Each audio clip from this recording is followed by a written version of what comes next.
Bonjour. D'abord, je vais lire parce que j'ai tellement peur d'oublier des choses pour que vous compreniez bien la nécessité de ce que je fais. Voilà, je m'appelle Sylvie, j'ai créé cette association humanitaire en 2014 à mon retour de Côte d'Ivoire. Dans ce pays, il y a, à part le plateau, qui est un coin d'Abidjan où vivent les personnes qui ont les moyens, et il y a d'énormes besoins. Il y a beaucoup d'analphabètes, les orphelins n'ont pas de subvention par l'État, alors très peu pour manger, encore moins pour acheter des couches ou pour s'habiller ou pour quoi que ce soit d'autre. Et pourtant 60% des enfants sont handicapés là-bas. Et il faut du matériel pour les enfants handicapés. L'information ne passe pas. Il n'y a pas de bibliothèque à la portée de tous. Beaucoup de villages n'ont pas d'école, encore moins de dispensaires. Des kilomètres à la ronde. Hein. Et puis j'ai vu beaucoup d'enfants sans vêtements, sans chaussures. Bon, c'est vrai qu'il ne fait pas froid, mais quand c'est la saison des pluies, je peux vous dire qu'ils ont froid. Quand il fait 25 degrés chez nous, on est content, mais quand il fait 25 degrés chez eux, ils ont froid. Bon, voilà. Moi, j'ai voulu aller à la rencontre des villageois, donc je suis partie en brousse dans le village d'Esseignons. Là-bas, j'ai vu des enfants avec des fièvres abominables. Nous, ici, on aurait couru aux urgences pédiatriques. Hein. Là-bas, ils sont tellement habitués qu'ils se résignent. Hein. J'ai vu aussi des infections énormes à cause de boutons de moustiques. Il n'y a pas d'infirmerie à moins de 7 km. Et puis, les moyens de transport, ils sont très rares. Donc, à Esseignons, le village où je suis allée, les femmes accouchent dans un autre village à 7 km de là. Alors, il y a un camion qui passe 2 fois par jour, le matin et en fin d'après-midi. Donc ce camion, il fait les 7 km dans les trous et dans les embourbements. Elles sont sur un plateau avec les autres personnes et leurs courses. Donc en fait, elles sont chargées, quoi, tout simplement, alors qu'elles sont enceintes et dans les douleurs, pardon. Avec les matériaux aussi. Donc ce camion il roule dans les chemins complètement défoncés pendant des heures à cause des trous et des embourbements, mais c'est pas le pire. Parce que quand elles accouchent la nuit ou en dehors des heures où il y a un camion, elles doivent marcher pendant 4 heures pour arriver à ce fameux village pour accoucher en plus de sécurité. Si c'est trop dur pour elles, si elles sont vraiment dans les douleurs, on les emmène en brouette. Hein. Toujours dans ce fameux chemin. Imaginez faire 4 heures de brouette dans les douleurs. Voilà, c'est comme ça que ça se passe à Esseignons. Moi, j'ai rencontré une femme qui a perdu sa jambe là-bas parce que, au départ, elle avait une petite égratignure, une infection. Elle ne s'est pas déplacée pour ça, c'était pas gros. Et puis, ça s'est beaucoup infecté. Et après, elle n'était plus capable d'y aller toute seule. Donc, on l'a emmenée, mais c'était trop tard. On a dû lui amputer sa jambe.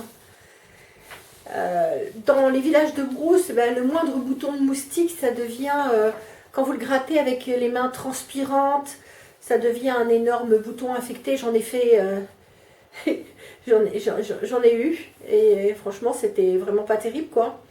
Tout ça, c'est à cause de la chaleur, la poussière, les insectes. J'en ai fait les frais, donc. J'ai vu des blessures creusées et des cicatrices énormes aussi. Toujours pas à cause des infections. La mortalité est grande, surtout pour les nourrissons et les mamans, normal, 4 heures de marche en plein accouchement, et puis des enfants qui naissent sur le chemin, sans soins, sans rien. Et puis des mamans qui devraient avoir une césarienne et qui ne peuvent pas parce qu'elles sont sur un chemin boueux en train de marcher vers un dispensaire, il n'y a même pas d'hôpital. Donc on meurt aussi à cause de simples maladies des poumons, comme une bronchite qui devient une infection terrible des poumons. Je suis rentrée donc de Côte d'Ivoire avec le projet des DSPI qui m'a tellement bien accueillie. D'ailleurs là-bas on ne dit pas bonjour, on dit bonne arrivée. Voilà, ça donne le ton de l'accueil en Côte d'Ivoire. C'est très très chaleureux. Les villageois sont tellement contents de vous voir. Même les gens qui habitent à Abidjan ne les connaissent pas. Vous arrivez de France, vous venez les voir. C'est un bonheur pour eux, ils vous traitent comme des rois. Ils m'ont adopté, ils m'ont renommé Jaïen, ça veut dire bienvenue. Voilà, moi j'ai créé cette association quand je suis rentrée avec l'aide de mes amis, Maud la secrétaire et Christian le trésorier, qui ont immédiatement dit oui à ma proposition. Notre association a déjà envoyé un container de vêtements en 2014, des chaussures, des livres, des jeux, des couches, des matelas, des fauteuils roulants, des ambulateurs, ordinateurs, télévision avec lecteur DVD, magnétoscope, etc. Tout ceci pour créer une bibliothèque dans l'école des Seignons, équiper l'école des Seignons d'un ordinateur, faire un petit cinéma à très petit prix d'entrée pour pouvoir payer la facture d'électricité du village, aider et équiper en matériel de handicap l'hôpital de Dabou, l'orphelinat de Dabou, pardon, créer une salle d'éveil pour les enfants de l'orphelinat avec ordinateur, DVD, magnétoscope, des jeux, etc. Des décorations aussi et des lumières. Créer une bibliothèque dans la petite ville de Dabou parce qu'il n'y en a pas. Apporter du matériel et du linge à l'hôpital de Dabou qui en manque énormément. On va leur apporter aussi des chaises puisqu'on vient de les récupérer parce que la salle d'attente là-bas, c'est des pierres posées par terre. Pour financer l'envoi de ce container et son dédouanement, mon équipe d'une dizaine de bénévoles et moi-même organisons des vides-greniers. Alors pour le moment, on n'en fait que 3 dans l'année parce que le maire de Biarritz nous en a accepté 3. On n'a pas d'autre emplacement, mais on en cherche un pour essayer d'en organiser un chaque mois. On a aussi créé l'association en Côte d'Ivoire pour qu'il n'y ait aucun intermédiaire, aucune perte entre nous et les bénéficiaires. Le président est quelqu'un qui faisait déjà de l'humanitaire pour Essayons.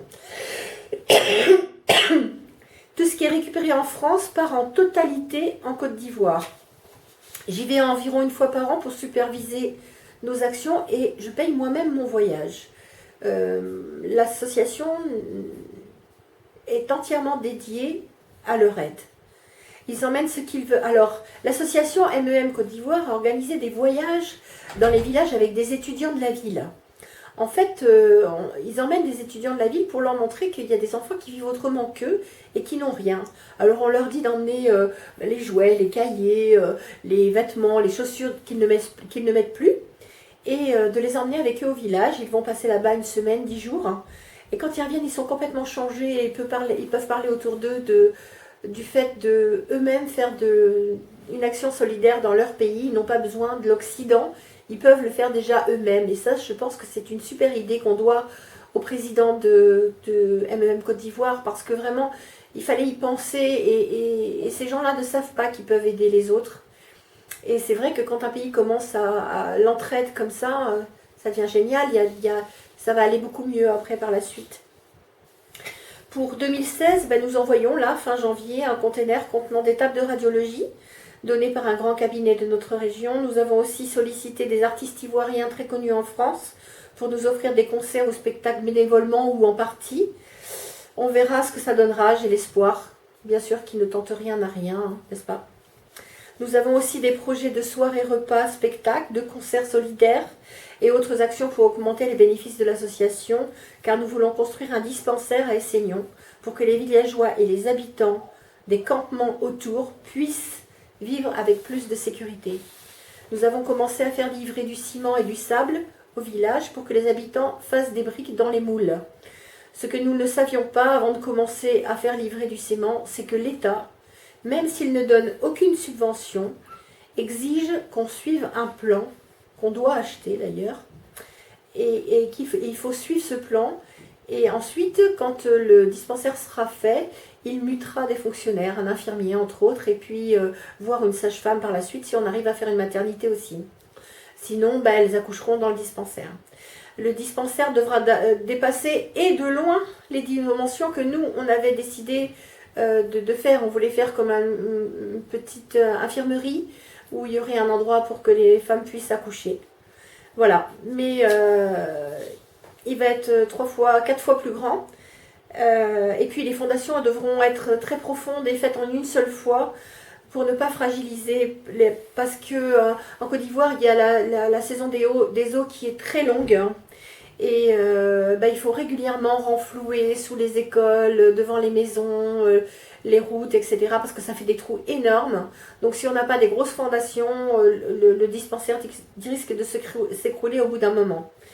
Voilà, et comme organiser des vides-greniers, ça ne nous permet pas d'économiser une somme assez importante pour pouvoir faire les fondations, j'ai pensé à vous demander de l'aide pour le financement.